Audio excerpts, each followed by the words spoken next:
নমস্কার বন্ধুরা, দেখুন কম তেলে কম মশলায় যদি পাঁঠার মাংসের ঝোল খেতে চান, খুব টেস্টি অথচ কখনো গ্যাস অ্যাসিড হবে না। তো এভাবে একবার বানিয়ে খাবেন, সত্যিই খুব ভালো লাগবে। তো দেখুন পেঁপে আলুটাকে আমি কিন্তু এখানে ভেজে নিয়েছি আর মাংসটাকে ম্যারিনেট করে রেখে দিয়েছি।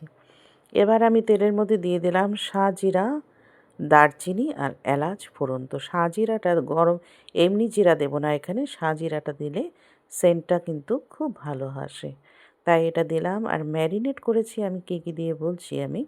এখানে কিন্তু আমি 2টো পেঁয়াজ আর একটা রসুন ইউজ করেছি।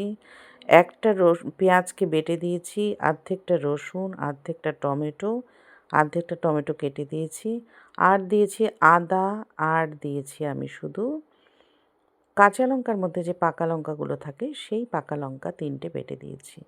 এই ছিল আমার মশলা। আর দিয়েছি আমি শুধুমাত্র ধনে বাটা, ধনের গুঁড়ো আমি ইউজ করি না খুব একটা, ধনে বাটা দিয়েছি। এই ছিল আমার মাংসের মশলা, আর কিন্তু কিচ্ছু ছিল না এর মধ্যে। তো দেখুন তাও কিন্তু কি সুন্দর গ্রেভি হয়েছে দেখুন, যেহেতু পেঁয়াজ আর টমেটো বাটা আছে, তাই এইভাবে হালকা করে খেলে কিন্তু কখনোই গ্যাস অ্যাসিড হয় না। এই জন্যই আমি এভাবে মাঝে মাঝে করে থাকি। তো পেঁপে আলু দিয়ে মাংস কিন্তু সত্যিই খুব টেস্টি হয়, পাঁঠার মাংসের ঝোল। আর আমরা পায়রার মাংস খেতাম পেঁপে দিয়ে, পেঁপে আলু দিয়ে। পায়রার মাংসটাও খুব টেস্টি হয় পেঁপে আলু দিয়ে। তো দেখুন এবার আমার মাংস কষানো হয়ে গেছে। তো এটা আমি অনেকক্ষণ ধরে কষিয়েছি বলে এটা আমি কড়াতেই করে ফেলছি। এটাতে আর আমি প্রেসারে দেব না। পাঁঠার মাংস হলেও এটা প্রেসারে দেওয়ার দরকার নেই। দিয়ে দিলাম ফুটন্ত জল। এবার আমি এখানে দিয়ে দেব পেঁপে আর আলুটা, দিয়ে খানিকক্ষণ ঢেকে রাখবো পেঁপে আলুটা সেদ্ধ হওয়ার জন্য।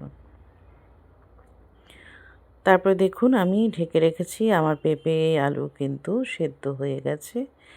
এবার আমি এখানে দিয়ে দেব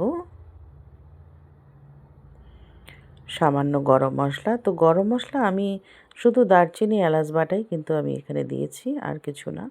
গরম মশলার গুঁড়ো দিয়ে দিলাম।